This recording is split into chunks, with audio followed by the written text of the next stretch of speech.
Hey Kev, let's follow this trail over here. This looks like there might be something waiting down there. All right.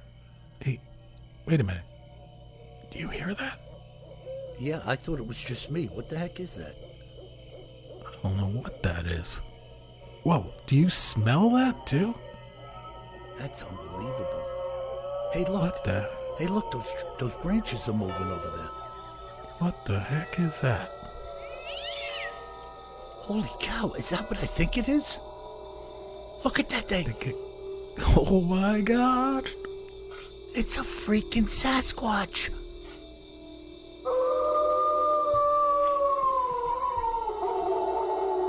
Welcome to the Bigfoot Terror in the Woods Sightings and Encounters podcast.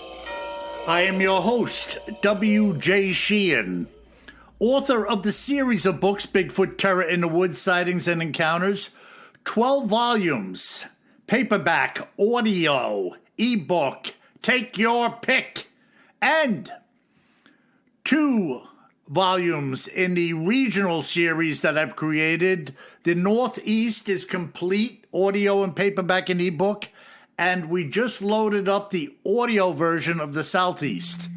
So by the time you're listening to this, or maybe next week, the audio version will be the completion of the Southeast book, and we will move on. So have at it. Buy about 15 or 20 copies for yourself and your friends, and make this old dog very happy. and now, may I introduce you to my brother and co-host, KJ Sheehan. Don't forget me, Bill. Kev, how are you? You didn't forget who I was, did you? No, I'm just freaking laughing like the ignoramus that I am over here. I'm like a one-man comedy routine. I'm my own entertainer here, you know. Yeah, I get caught. I'm doing great. You know, we had, of course, Hurricane Helene come through, and fortunately, where I am in North Carolina, it didn't do much damage, but prayers and thoughts go out to the folks in western North Carolina. Wow, it's a real mess there, and as of a couple hours ago, I read like 11 people have died. That's unbelievable, Probably Kevin. more, too. You know, our buddy Philip from the podcast, he sent me a video of the community he grew up in. Right. And the place was underwater. Yeah, I mean, it's a real mess. Like Interstate 40 is closed westbound north of Charlotte, which is a long way from Asheboro. Unbelievable, Or Asheville, man. Sorry. Yeah, Asheville. That's a place that really got hit hard, Yeah, right? yeah, right in the mountains there. Oh, Beautiful my God. town, too.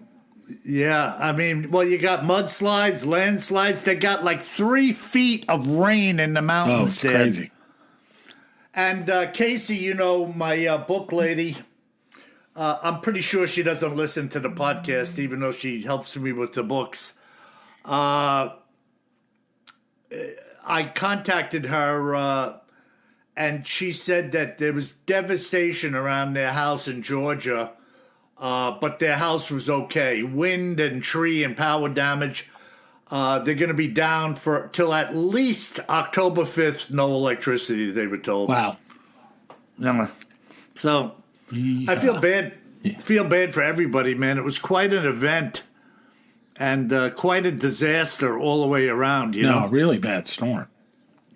You know, doesn't it make you wonder, or am I just being foolish saying it? What do you think Bigfoot activity is around such an event as this? I think they're hankering down. You think so, Yeah. huh? Yeah, I kind of got the same feeling. They just kind of curl up like a human being would, stuck in the woods, and just try to ditch it for a while. Find a cave or a hollowed out tree and hide out for a while. Yeah. Good time for a nap. Yeah. And, you know, there's places to hide. You know, just as a side note, you know, I think we're getting the same people that are telling us we're stooges for following Expedition Bigfoot. And I don't know what the purpose is behind that, you know, that people got to shoot everything down that other people are doing, you know? Yeah, but not everyone's saying that. No. I that's what I mean. There's just a handful of people that are like, it's okay. Yeah, skeptics. I mean, I've been skeptical of the show before. This year is better, though. Mm-hmm. Much better. Yeah, and I understand, and I always stood my ground that there's a lot of dramatization involved. Of course, there, makes good TV. Yeah, and Maria Mayor, attractive lady, so once in a while they get her in a position where the camera's on her with a long flowing hair, Yeah. Looking into the light. But she's a proven scientist. I mean, obviously, yeah, obviously. And she's outspoken about, guys, I don't count any of this as evidence, it may as a whole someday lead us somewhere, but right now it's just something we're observing. No, she's more of a skeptic, right? Yeah. Which is good. I mean, that's what I like to see. So. Yeah, I mean, you can't jump to conclusions. That other fella they had last year. Oh, this is the father and the mother showing the little one how to build. You have no idea. Well, that was the thing. True. Like, that's where people get skeptical, because I was skeptical when they showed he's like, well, this is a structure built by the Bigfoot, and what's her name said, well, why is it so small? And he was like, duh. Well, it's like a model that they're using to teach their children. And she was like, yeah, okay. Yeah, it's a mock-up. I'm not buying that. Like, this is like a Revell 1/48 scale model. Kid got it for Christmas. He's not going to build the big thing. He wants to build the model first. I believe you're incorrect, sir. It's actually a Bigfoot architectural training course. Now, if you would, just sit in the back of the room and mind your own business. Now you understand why they're skeptical? My good man, I'll have you tossed out of the room, I will. Awesome.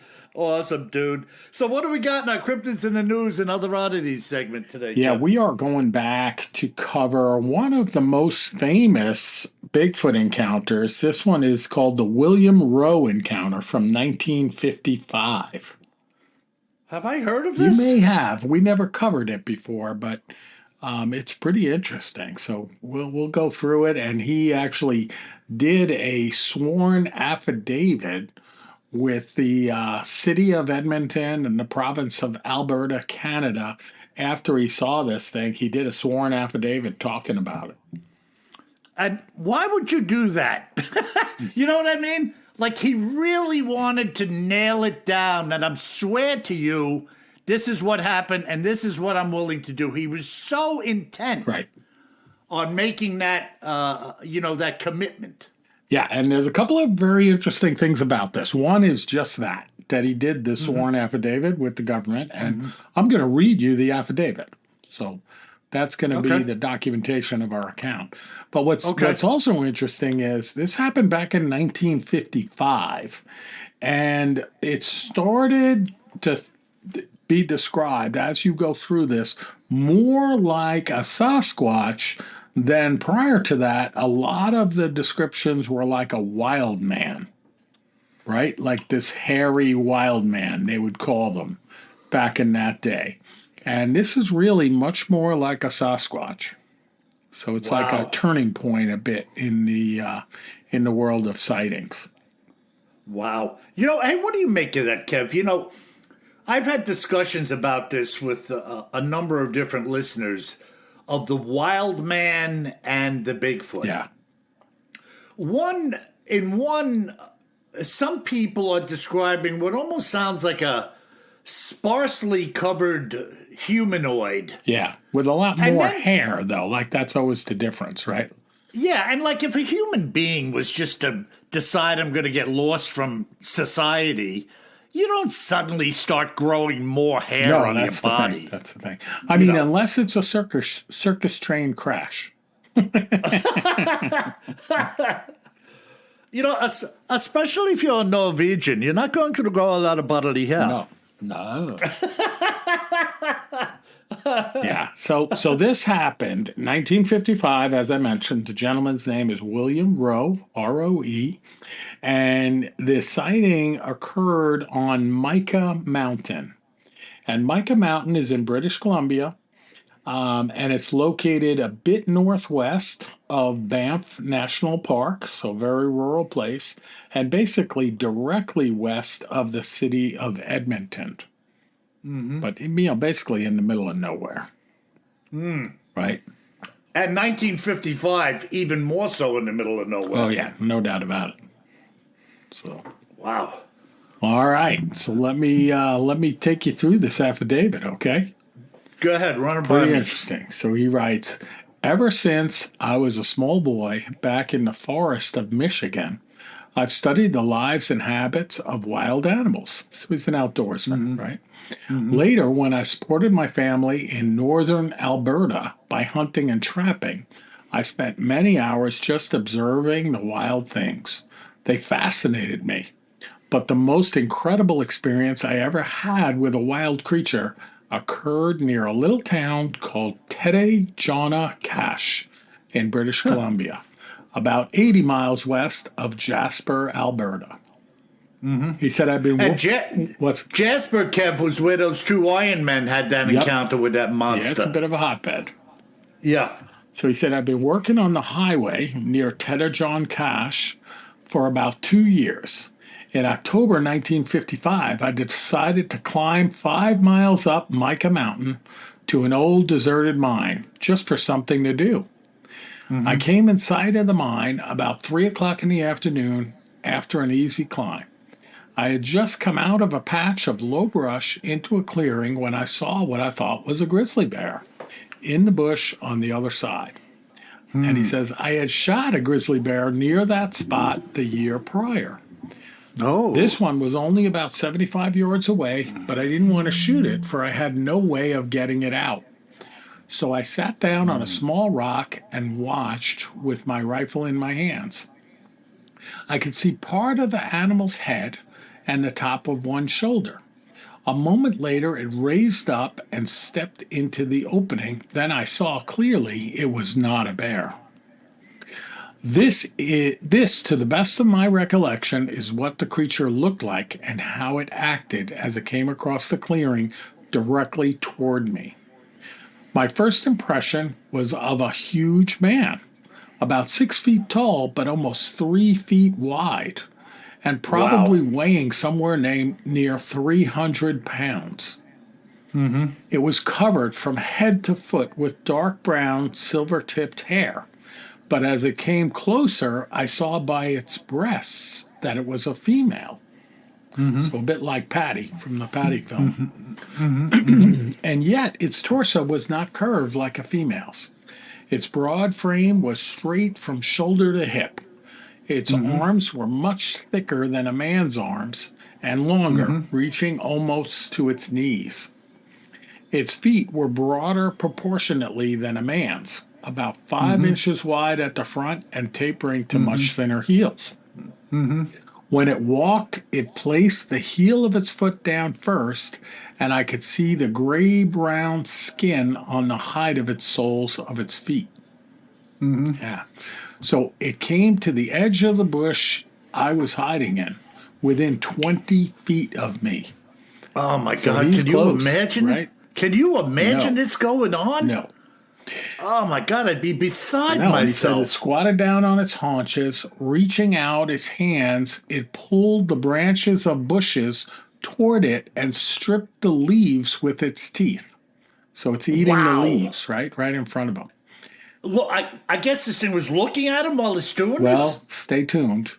Go ahead. So its lips curled flexibly around the leaves as it ate. I was close enough to see that its teeth were white and fairly even. The head was higher at the back than in the front. The nose was broad and flat, and the lips and chin protruded farther than the nose.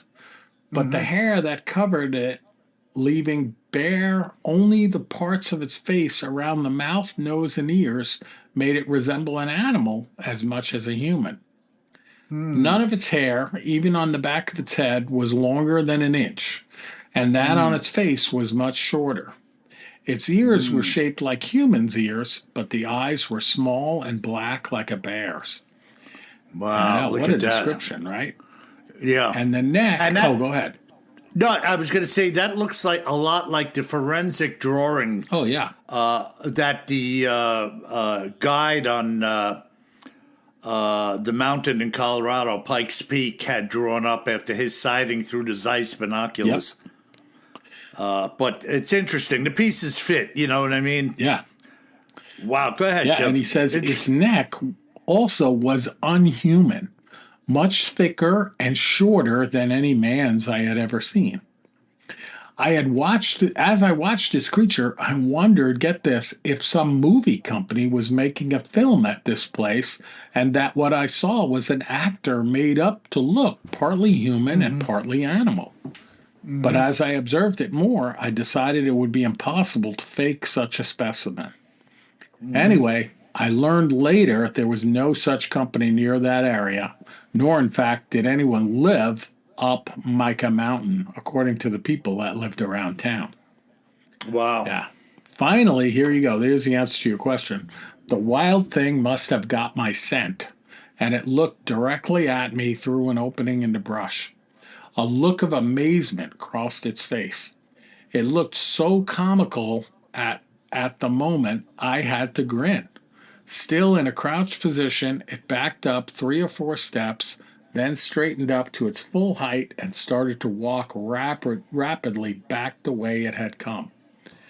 For a moment, it watched me over its shoulder as it went, not exactly afraid, but as though it wanted no contact with anything strange. The thought came to me that if I shot it, I would possibly have a specimen of great interest to scientists the world over. I had heard stories of Sasquatch, the giant, hairy, that the Indians that live in the area told him about.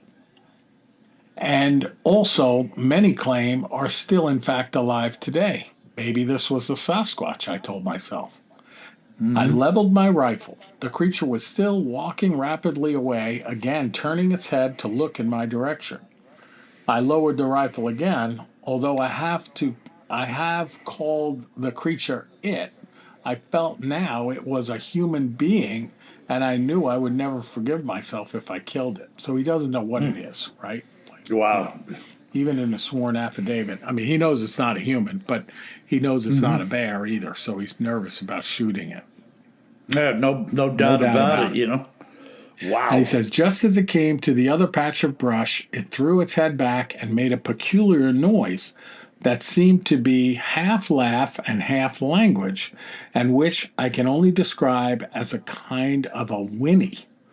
Then it walked from the small brush into a stand of lodgepole pine. Wow. How do you like that? It's mind-boggling, I know. you know.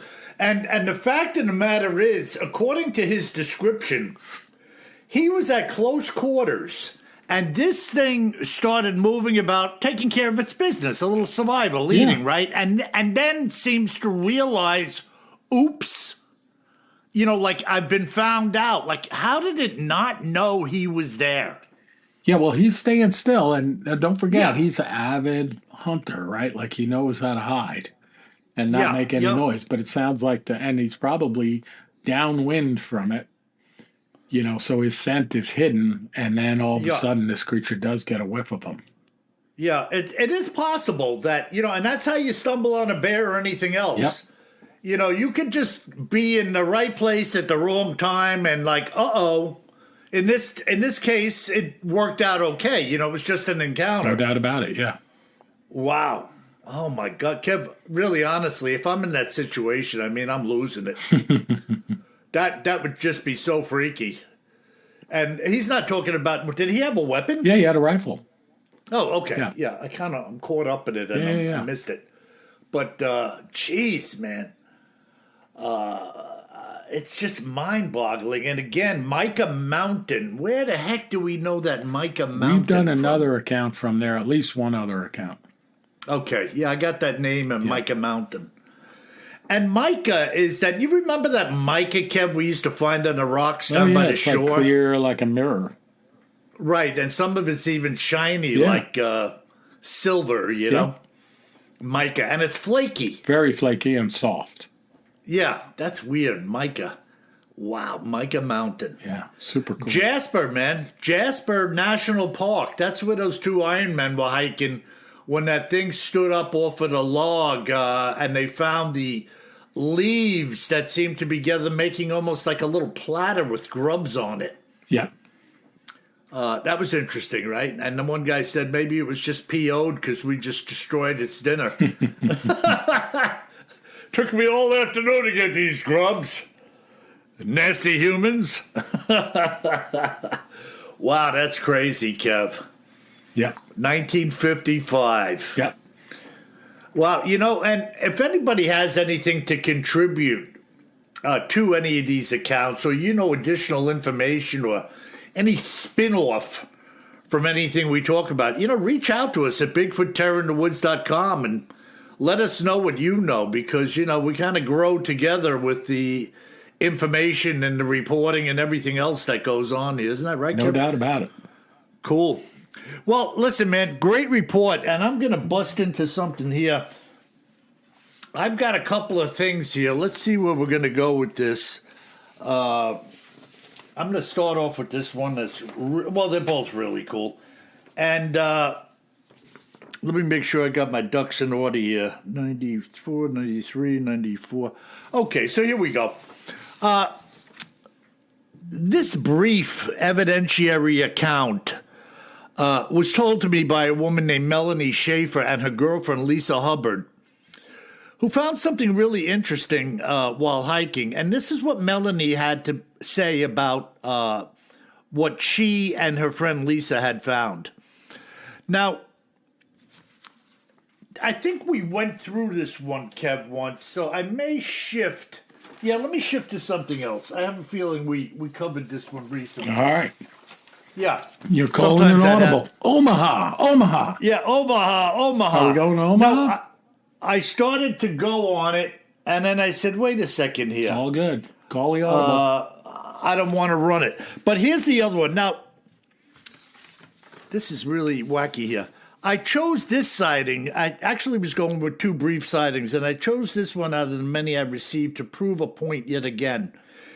And that point is how simple and brief most encounters with Bigfoot are, having been reported to me. They're not planned for, obviously. They can be like a flash in a pan, a creature jumping across the street. And really, this account is brief, and it shows once again just how easily these things can come and go. Now, they're not planned for. The creatures enter into your day. They exit as fast as they arrived. And this encounter occurred on a very well-used and well-traveled trail in Washington State. So this is what George Wells saw on his daily run. Kev, you'll appreciate this as a runner. Yeah.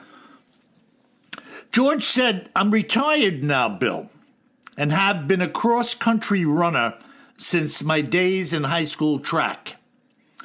Looking back on my life, I've been running for well over 45 years and counting, and I've been living in Washington for almost 12 years now. When this sighting occurred, it was the summer of 2014, 10 years ago. I cannot tell you how many miles that I've logged, but there is no shortage of beautiful trails to get lost on in my area and around the state at large. I had run this particular trail so many times that I lost count. Now, the truth be told, I don't really think I ever started to count. I always leave and finish early in the day when I run. Many of the easier trails to run on become somewhat crowded during the day, and I try to avoid that at all costs. So he's an early bird.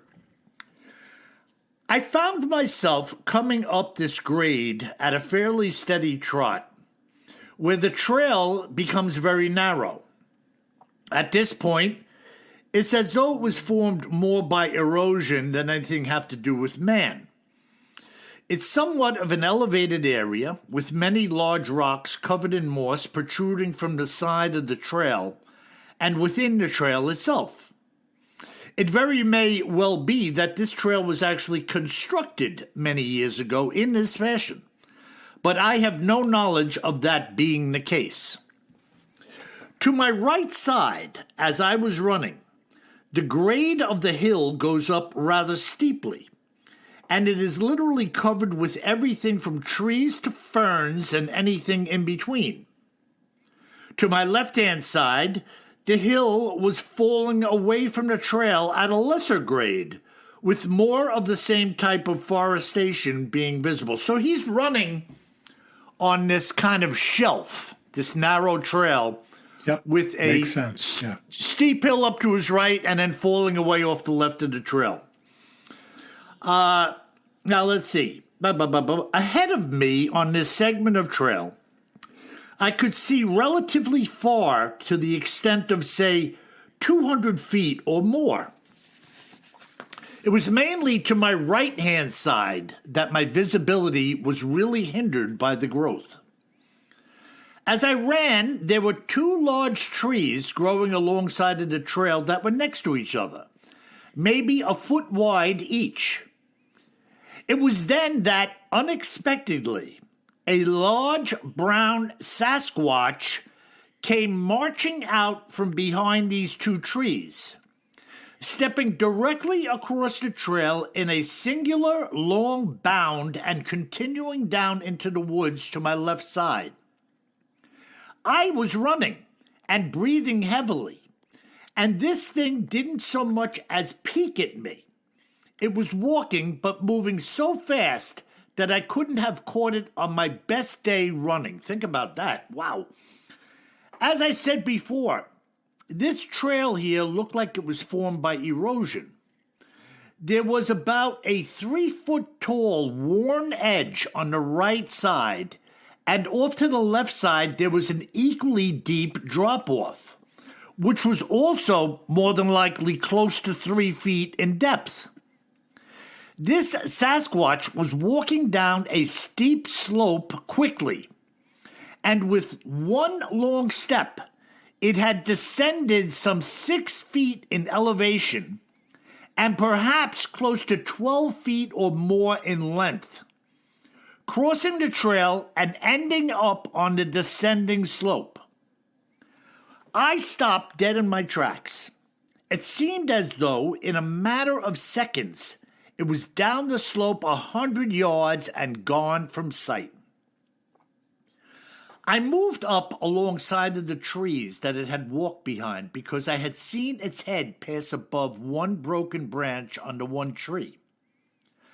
I stepped up and held onto the tree in an effort to judge its height. I'm 5'10" tall, and with my arm fully extended, it was a good 3 feet short of the mark. The worn part of the trail here was about 2 feet wide, and when it stepped over it, which happened very quickly, it appeared like its foot was as wide as the trail when in the air. The hair on its head looked like an old Rod Stewart haircut. Dig that. It was a long little mullet. Yeah, it was long and shaggy, hiding any details of its head from my view. I can also state this emphatically, that when the beast walked by, there was an instantaneous stench in the air of something like manure. It was nauseating, and it lingered for several minutes after it had passed. The most amazing thing was the ease with which it made this long and downward stride without so much as a hitch in its step. You or I would have had to leap with all of our might, and more than likely would have ended up with a broken ankle or worse. It had to have weighed 1,000 pounds and came down the hill like it was floating on air. It was absolutely remarkable to see in every sense of the word. What a description, man. This guy, Kev, think about this. He's describing these depth variations coming down this various steep declinations in this hillside, and then also crossing over the trail with like one enormous bound that was just done with such great ease. It was just like, what the heck am I looking at? Well, he's a runner, so he has appreciation for like every step of the trail, right? Yeah, I mean, he's looking at it like, whoa, this is superhuman, Yeah, am I seeing this? Right. Absolutely crazy, man. Wow, man. Well, you know what? I think I'm gonna run with this thing because this is worth doing. This is what, another one? Well, this was the other one. I Okay, think we because did I a while ago. love the one you just did. That's amazing. Yeah, no, I enjoy that, and I like to double up on things once in a while. People say, "Oh, I heard that before." You don't have any idea, folks, how many times I have been through this information. And I love going through these accounts and just doing a refresher and kind of entering into where these people were. So let's jump on this for a second. Now, this was the account from Melanie Schaefer and her girlfriend Lisa Hubbard. And the actual name of the trail that they were on is called the Third Fork Rock Creek Trail. And she says, as you already know, Bill, I live in Idaho. It was June of 2000 when Lisa and I had planned to spend a day on the trail. When we awoke, it was raining steadily. Neither of us will ever be accused of being easy on ourselves, especially when it comes to hiking. So we decided to go in spite of the rain. Now, the two of us had arrived at the trail around 8 a.m., donned our ponchos, and began the hike. This trail is a fairly moderate hike of a little over 8 miles with an elevation gain of close to 2,000 feet. Now, there's a section of the trail where there are very tall bushy weeds, for lack of knowing what they really are. They may really be weeds, and this area, as well as a number of other areas on the trail, tends to be rather muddy, especially during or after a good rain. Now, on this particular day, as we were approaching this portion of the trail, so much rain was coming down that the weeds had collapsed inward, covering the trail. Had someone been here that was unfamiliar with the trail, they may have thought they had gone the wrong way. That's how hidden the trail was from view because of the rain. However, Lisa and I had been here several times before, and we began to part the soaking wet bushes and made our way through, knowing that just on the other side things would open up a bit. The mud was so thick here that I actually slid backward, landing flat on my butt, and thankfully I didn't get hurt. But when I got up, we began to take our time a little bit more, not wanting to experience more of the same. At this point, we were both soaking wet. As we proceeded through this leg of the trail, we were now lifting the plants off to our sides and watching where we placed our feet on the ground beneath us. Lisa had taken the lead, and we were jibber-jabbering about everything and nothing when Lisa said, "Hey, check this out, sister. Oh my God, there are giant footprints over here." I walked up behind her, and as she held the weeds up in the air so I could look, there they were. It was a single line of large bare footprints going out ahead of us on the trail. And as we stood there, it actually appeared that something fairly big had made its way through the weeds to our left and then turned onto the trail, the bushes being well trampled down and parted as it passed through. Now, the muck in here was so loose and mushy that, as I said, I had fallen, and our feet were sinking some 2 inches with each step we took at this particular location. As we looked at these prints, whatever had made them had sunk in a good 6 inches or better, and the sides were collapsing into the middle of each print. At this point, we couldn't see much detail, and yet we knew we were seeing bare feet and big ones. We moved forward, following these tracks as they continued on the same trail we were on. It had been raining fairly steady for almost 6 hours. There was some water within the tracks, and yet we could still make out the distinct outline of some toes in the mud. When we finally made our way out of these confounded weeds, the ground started to firm up a bit, and that's where we took the photos. At the point where the photos were taken, our feet, as you can see in the first photo, were leaving an impression of less than a half inch, if that. And yet, in the picture where I showed you my boot next to the barefoot one, you could see the barefoot print had compressed the ground some 2 inches. As a reference, my foot size is 9.5 without the boot on. The print in the image is more than double the size of mine with the boot on. The two of us looked at each other and said, these are Sasquatch prints. And there was absolutely nothing around here with a foot shaped like that could have marched through here in the rain prior to our being here. We also realized these had to have been made very recently, perhaps even minutes before we arrived, because there was very little water accumulated within the tracks themselves in comparison to other puddles nearby. Good observation. The two of us had become so frightened by what we had discovered that we doubled back through all of the crap I just described to you, unwilling to continue in the same direction as whatever had made these tracks. Smart move, ladies. This Sasquatch had made its way down to this trail by taking a shortcut through the weeds, and having found the trail or known of the trail, was continuing outbound as we were. There's really not much more I can tell you other than what I've already said, with the exception of this. It was so obvious to us, having never seen a Sasquatch, what had left these prints. The photos which I showed you show a gigantic human foot with wide, stubby, oddly shaped toes. And all of the prints were in a direct line with each other as well, being a left followed by a right, etc. We attempted to take steps between the two of them and try to determine, the distance between strides. It took me 2.5 long strides with my body, awkward steps, to make one of the creatures.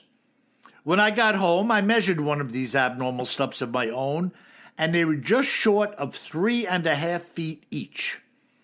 This creature's stride was about 9 feet. However tall that makes it, I have no idea. But this was really one large beast. Crazy, huh, Kevin? Wow, great account. Yeah, and did you see an animal? No, but you tell me what left prints like that in the muck. Yeah, and smart ladies heading the other way, too. Yeah, time to leave. It's easy to say what you do until you're there. Yeah, and I'm sure they would have run if they weren't afraid of slipping and turning an ankle in the mud she had just fell in. Definitely, yeah. Wild, man. Wild stuff. Yeah, that was a Rock Creek Loop Trail in Idaho. Oh. So again, folks, if you've seen something, say something. The only way things get done around here is if you report them, Absolutely. And it's interesting. We're always glad for people chiming in. A lot of people have been writing in. I sent you a couple of emails, right, Kev? The people were wondering how you were doing. Yeah, in the storm. We're doing fine here. We got hit with the storm, but we got a couple of them pretty close together. That first one, that was like the unnamed storm a few weeks back that flooded out the coast. Flooded out really close to my house, like wiped out the town pretty much. But fortunately, my house was okay. And this one that hit Raleigh, really not a lot of damage in Raleigh, but boy, the people in the western part of the state got hammered. Yeah, I was watching the Weather Channel. I've been off for a few days, so I was kicking around. I think I got some food poisoning the other day, eating some chicken. And I was a little bit in a knot one day. You got to cook that chicken, before you eat it. No, I just chopped the head off and start chomping on it. Feathers and everything. I like the little yellow feet with the claws on them, too. I think my favorite part of the chicken is their lips. Chickens have lips. That was an old joke. Yeah, Chickens have lips. Back to the storm. Yeah, and I was watching the Weather Channel, and at one point, talking about North Carolina when the storm had started to move northward. Yep. On the bottom header coming across the TV set, it said, consider all roads in western North Carolina closed. Yeah, well, Interstate 40 runs from Wilmington on the East Coast to Barstow, California, and it was closed west of Charlotte. Still is closed. So I don't know how the heck, you get further west. I guess you have to jump on I-77 and head south or head north until you hit your next even-numbered interstate. And this is due to what? Like landslides? Landslides wiped out the road. Wow. And flooding, just washed the pavement away. Well, you would think like the Army Corps of this can't be something new. No, it has happened before, but it's probably a once in 50-year event. But the problem is, these parts of I-40 there out in the western part of the state, it's hard to get to them too. They're carved through the forest and through a mountain, so it's like I can't imagine even the Army Corps of Engineers how they're working on it. It's not going to be fast. Mm-hmm. So, but anyway, it's crazy. But more importantly is, all the people that lost their lives. So, our prayers go out to all of them. Yeah. Yeah. I mean, when these things happen, first of all, you can't move around freely into every nook and cranny looking for people. No. And I would imagine a lot of these people are stumbled upon in kind of gruesome ways. Yeah, and hopefully, we don't get any more rain here. It's supposed to be sunny for a while, so. Good. Dry things up. All right, so how about some listener mail, Bill? Yeah, let's go for it, bro. We'll hit a couple of them here. We got a ton this week, but we'll touch on a couple of them. First one comes in from Bob, and he says, "Hey, Bill and Kevin, I listen to your podcast every weekend and totally enjoy it on all levels." And he's referring to Kenora, which we talked about, is in the province of Ontario, located 100 miles east of Winnipeg, Manitoba. You might have heard of our NHL team, the Winnipeg Jets. And yes, I know the Winnipeg Jets. I was hoping that we would play you guys, the Carolina Hurricanes, in the playoffs last year because I was watching those Winnipeg Jet whiteouts on TV, and it just looks super cool. I was actually going to fly out there and check it out, but we didn't end up meeting each other. But I digress. Wow. So Bob says, we come down and kick the Rangers or the Islanders' butts every now and then. We sure do. I love that. Yeah. And he said, Kenora has been my summer place since I was about 1 year old, and I'm now 66. Okay. Lots of exploring in the woods, canoeing, fishing, and swimming in the lake. It was great. As far as I know, I have never encountered or even heard of Bigfoot as a kid, but only after watching documentaries on TV were the stories heard about bears. He says, or were the stories we heard about bears really about bears or something bigger? Yeah, exactly. Yeah, the area is beautiful and will always have a spot in my heart. Come on up and check it out. Keep up the great work on the podcast. And yes, Bill, I have all of your books. Fantastic. Take care, Bob. Thank you, Bob. Yeah, it's really good to hear from people like that. Just spend a little time, put a little thought and effort into it. It's a conversation, right? Yeah, it's great. I love it. I love that. I love that stuff, man. I love people like that. Yeah, and our last email, Stephen writes in, and he's excited, Bill. He says... Stephen King? No. Oh. It could be, but he didn't say that. But the subject is a new high. And he says, gents, this was the best podcast you've ever put together. Wow. Now having listened to it several times in rapt chuffness, finally a body, or at least a foot cut off. Take the head as definitive evidence. And then he said, finally, regarding verbiage, pronounced verbiage, he's a wise guy, embrace learning and using new words. They're good for your character. It's like, all right, Stephen, I'll try to learn a new word today. I love these people that feel like they have to correct me, you know? I know. And I said I looked it up. I mean, I was honest. I didn't know what chuffed meant. Yeah, well, maybe he's like, riding on the back of a garbage truck and wanted to be an English teacher at some I point. didn't in see his him on the life. back of the garbage truck with me this morning. But no, we appreciate the feedback. And I'm glad, Stephen, that you love the podcast. It was a good one. And I'm glad he likes the word chuff. Right. I like chuff. I've been using chuff since then, so I'm not afraid of new words. Matter of fact, I'm kind of chuffed about it. Oh, my God. Well, you know, it is interesting, particularly with some of our friends across the pond. You know, or my buddy Rob up in BC, he's a Brit transplant. And he's always saying things to me that, you know, are a surprise to me. And I'm sure things I'm saying to him are a surprise to him, you know? Yeah, well, he's working with that aluminium. Yeah, but it's good, man. I love it. I love the language, and Awesome. I love the descriptions, you know? Cool. All right, Bill. Well, it's a wrap. It's a great podcast. Why don't you take us home? Yep. And by the way, folks, if you should find yourself jogging through a woodland trail with no weapon, marching through the mush and weeds on a rainy day with no weapon, you best remember one thing, my friends. Always carry more gun than you think you're going to need. Sleep tight.